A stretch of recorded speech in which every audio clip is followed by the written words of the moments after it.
नमस्कार फ्रेंड्स, कैसे हैं आप सब। आशा करती हूँ सभी बहुत अच्छे होंगे। मैं पूजा वेलकम करती हूँ आपका आपके अपने यूट्यूब चैनल अंकित वास्तु ज्ञान में। फ्रेंड्स, हिंदू धर्म में पूर्णिमा तिथि का विशेष महत्व है। हिंदू पंचांग के अनुसार पूर्णिमा तिथि हर महीने के शुक्ल पक्ष के 15वें दिन में मनाई जाती है। लेकिन आपको बता दूं, कार्तिक मास में पड़ने वाली पूर्णिमा का सबसे ज्यादा महत्व माना जाता है।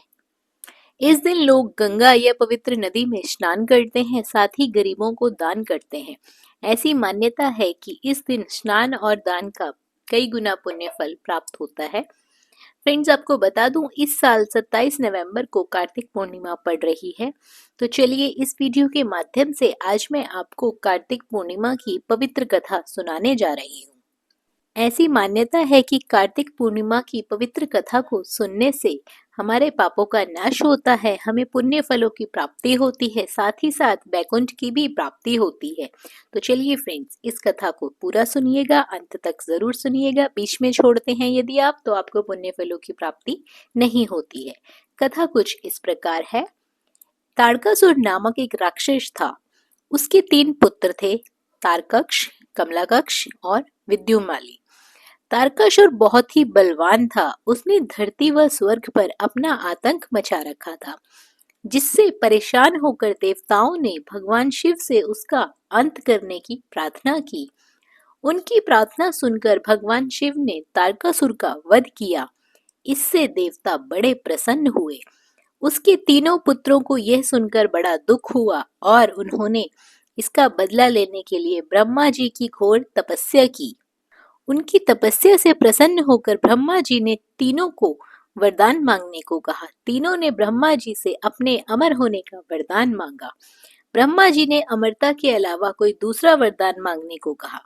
इसके बाद उन तीनों ने कुछ देर तक इस पर बहुत विचार किया और फिर ब्रह्मा जी से कहा, आप 3 अलग अलग नगरों का निर्माण करें, जिसमें सभी बैठकर पूरी पृथ्वी और आकाश घूम सके। 1000 साल बाद जब हम मिलें तो हम तीनों के नगर मिलकर एक हो जाएं। जो देवता तीनों नगरों को एक ही बाण से नष्ट करने की क्षमता रखता हो, वही हमारी मृत्यु का कारण बने। उन सब की नजर में यह एक असंभव कार्य था। उन्हें वह वरदान ब्रह्मा जी के निर्देशानुसार उनके लिए 3 नगर की स्थापना की। तारकक्ष के लिए सोने का, कमल के लिए चांदी का, विद्युन्माली के लिए लोहे का नगर बनाया गया। तीनों ने नगर मिलकर तीनों लोकों पर अपना अधिकार जमा लिया। इंद्र देवता इन तीनों राक्षसों से बहुत भयभीत हुए और भगवान शंकर की शरण में गए। इंद्र की बात सुनकर भगवान शिव ने इन दानवों का नाश करने के लिए एक दिव्य रथ का निर्माण किया। इस दिव्य रथ की हर एक चीज देवताओं से बनवाई गई थी। चंद्रमा और सूर्य से पहिए बने, इंद्र, वरुण, यम और कुबेर रथ के 4 घोड़े बने, हिमालय धनुष बने और शेषनाग प्रत्यंचा बने। भगवान शिव खुद बाण बने और बाण की नोक अग्निदेव स्वयं बने। इस दिव्य रथ पर भगवान शिव स्वयं सवार हुए। देवताओं से बने इस रथ और तीनों भाइयों के बीच भयंकर युद्ध हुआ। युद्ध करते समय प्रभु लीला से एक ऐसा समय आया जब तीनों रथ एक ही सीध में आ गए।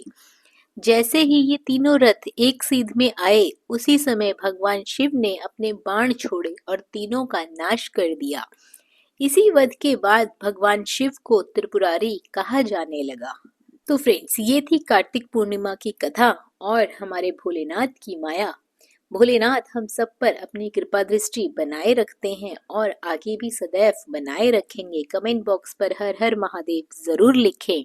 और आप यदि हमारे चैनल पर नए आए हैं और आपको भी व्रत त्योहारों से जुड़ी जानकारियां अच्छी लगती हैं, कथाएं अच्छी लगती हैं, तो चैनल को सब्सक्राइब करना बिल्कुल ना भूलिए।